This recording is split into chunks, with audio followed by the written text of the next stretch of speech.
एक छोटे से गांव में एक रिक्शा वाला रहता था। उसका नाम सुशील और उसकी पत्नी का नाम नीता था। सुनील बहुत ही दयालु और मन का सच्चा इंसान था। उसकी भगवान में श्रद्धा भी अटूट थी। कैसी भी परिस्थिति उसका भगवान पर से भरोसा नहीं डगमगता। वह रोज ऑटो रिक्शा चलाकर लोगों को उनके घर ले जाकर जाता था। छोटे बच्चे से लेकर बड़ों तक सभी से उनका बर्ताव अच्छा था। अच्छे स्वभाव की वजह से सैकड़ों लोग उसे पहचानने लगे थे। आधी रात भी अगर किसी को आवश्यक काम के लिए बाहर जाना पड़े तो वह नेक इंसान तैयार हो जाता था। रात के समय भी औरतें भरोसे के कारण इस रिक्शा चालक की रिक्शा में ना डरते हुए भी चली जाती थी। वो एक दयालु मन का इंसान था। सभी गांव वाले उसे बहुत प्यार करते थे। उसे 3 लड़कियां थी, चांदनी, रीटा और मीता। वह तीनों पढ़ाई कर रही थी। बड़ी लड़की की पढ़ाई से पहले से ही पूरी हो चुकी थी। सुनील ने अपनी बड़ी बेटी चांदनी की 12वीं तक पढ़ाई करवाई थी। बाकी की 2 लड़कियां पढ़ाई कर रही थी। उम्र होते ही उसने अपनी बड़ी बेटी की शादी करने का निश्चय किया। भगवान ने दिया हुआ उसके पास जो भी था वो उसके लिए काफ़ी था। रिक्शा चालक ने अपनी बड़ी बेटी की शादी एक अच्छी जॉइंट फैमिली में तय की। उसके ससुराल वालों ने शादी की तारीख निश्चित की थी। रिक्शा चालक ने भी अपनी बेटी की शादी के लिए पैसे जमा करने के लिए रात दिन मेहनत की थी। उसने अपनी बेटी को गहने, कपड़े और शादी का सब सामान खरीदी किया। वह अपनी बेटी की शादी का दिन देखने के लिए आतुर था। एक दिन वह भगवान के मंदिर में पूजा करने गया। मंदिर में पूजा करते हुए वह बोलने लगा, हे भगवान, मेरी बेटी की शादी जल्द होने वाली है। मेरी बेटी की शादी का सामान खरीदी करते समय मुझे कभी भी कोई कमी नहीं हुई।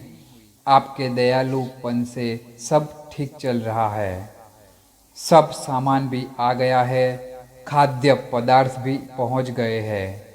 उसने इन सभी के लिए भगवान का उपकार माना और उन्हें धन्यवाद किया। शादी को 2-3 दिन बचे थे। वह अपनी बेटी के पास गया और बोला, मेरे पास तुम्हें देने के लिए ज़्यादा नहीं है, पर मैंने तुम्हारे लिए कुछ गहने लिए हैं।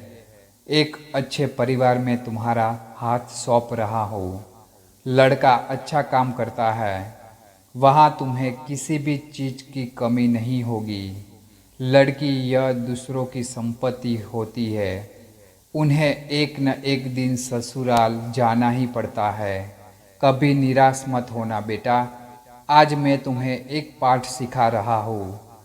बड़े लोगों की आज्ञा का पालन करना, अपने सास ससुर को अपने माता पिता समान समझना। मैंने तुम्हें 12वीं तक पढ़ाया है और सिलाई भी सिखाई है। ससुराल वालों ने तुम्हें कोई भी काम करने को कहा तो वह काम तुम जरूर करना। हमारी प्रतिष्ठा का ध्यान रखना। लड़की उसके अच्छे गुणों से ससुराल वालों को अपना बनाती है। तुम्हारे सास और ससुर तुम्हें ताना मार रहे होंगे तो समझ लेना कि तुम्हारे खुद के माता पिता तुम्हें बोल रहे हैं। यह सब बातें वह रिक्शा चालक अपनी बेटी को समझा रहा था। समझाते वक्त उसकी आंखों में आंसू आ गए थे। घर में शादी का वातावरण था। घर में रिश्तेदारों की धूम थी। शादी को 3 दिन बाकी थे। रात में अचानक रिक्शा चालक के घर भीषण रात को उसका पूरा घर आग के लपेट में आ गया। उसके घर में उसकी छोटी बेटी मीता पानी पीने के लिए उठी। उसने देखा कि आजू बाजू में सिर्फ धुआं ही धुआं था और उसने अपने माता पिता को जगाया। जागते ही सब आग लगी ऐसा चिल्लाने लगे। कोई तो हमें बचाओ। बड़ी मुश्किल से रिक्शा चालक ने पीछे की बालकनी में जाकर खंबे के सहारे से बालकनी से बाहर जाने का प्रयास किया। घर के सभी सदस्य को ऐसे तैसे बचा लिया, लेकिन आग में घर का सब सामान जलकर खाक हो गया था। आग में शादी का सब सामान जलकर राख हो गया था। जहाँ थोड़ी देर पहले खुशियाँ थी, वहाँ का दृश्य अभी देखा नहीं जा रहा था। जिसने देखा उसकी आंखों से आंसू आने लगे। सब सोचने लगे, बेचारा अब क्या करेगा। चांदनी उसके पिता की तरफ दौड़ती हुई गई और बोली, पापा निराश मत हो। पापा थोड़ी भी चिंता मत करो, यह सब मेरे नसीब में लिखा था। बुरे वक्त में हम हार नहीं मानेंगे। मैं आपका लड़का नहीं हूँ तो क्या हुआ? आपने हमें लड़कों के जैसे पालन पोषण करने में कोई कसर नहीं छोड़ी। रीटा और मीता, यह दोनों भी उठ गई थी।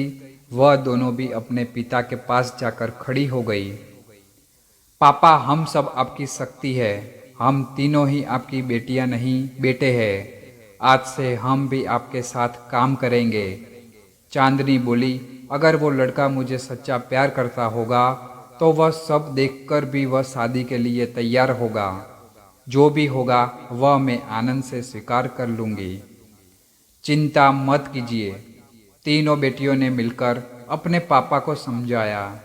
आजू बाजू के सब लोग इकट्ठा हुए, साथ में बोल रहे थे कि ससुराल वालों को क्या जवाब दोगे। जो आया वह शोक व्यक्त करके चला जाता था। सुनील के घर के पास लोगों की भीड़ जमा हुई थी। सभी बोलने लगे कि आपने अच्छे काम करके पैसे कमाए थे। सुनील बोला, कदाचित भगवान की यही इच्छा होगी। तभी उनकी पत्नी अनीता आई और बोली कि आप बस भगवान का नाम स्मरण करते रहो। आपके भगवान ने आपको बदले में यह सब दिया है। अब इस घर में कभी भी भगवान का नाम नहीं लेना। तभी सुनील उससे बोला, तुम नसीब वाली हो जो इतनी बड़ी आग में से तुम जिंदा वापस बाहर आई। यह नियति का खेल है। भगवान को क्यों दोष देते हो? किसी आदमी ने प्रेस में यह खबर दे दी कि दूसरे दिन समाचार पत्र में खबर आई कि ऑटो रिक्शा चालक सुनील के घर में आग में जलकर सब खाक हो गया। उसकी बेटी की शादी को कुछ ही दिन बचे थे। गरीब आदमी अपनी बेटी की शादी कैसे करेगा? जिसने भी यह खबर सुनी उसने मदद की। उसे भले रिक्शा चालक को पहचानने वाले सब आए और पता नहीं अपने साथ क्या लाए। उसका घर तोहफा से भर गया था। किसी ने गहने, किसी ने कपड़े, किसी ने राशन तो किसी ने के पैसे दिए। सब सुनने के बाद सभी रिश्तेदारों ने मदद की।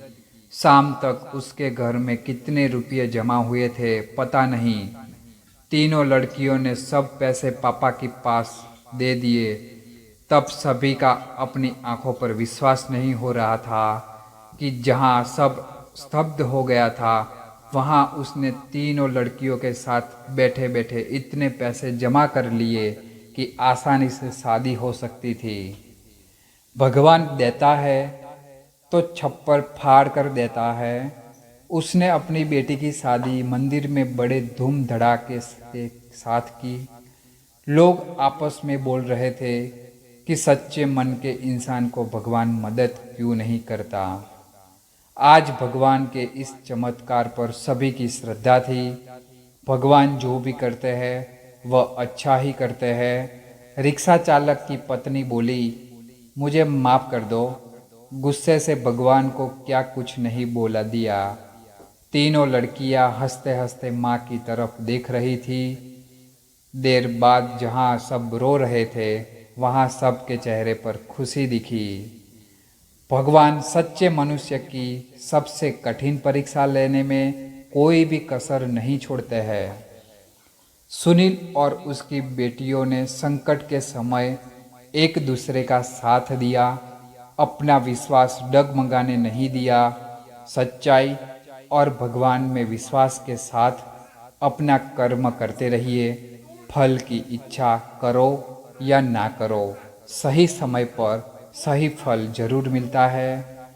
और जब भगवान हमारी मदद करना चाहते हैं तो ऐसे करते हैं जहाँ तक हमारी बुद्धि सोच भी नहीं सकती। दोस्तों, आई होप ऐसे ही वीडियो के लिए चैनल को सब्सक्राइब, लाइक और वीडियो को शेयर ज़रूर करें।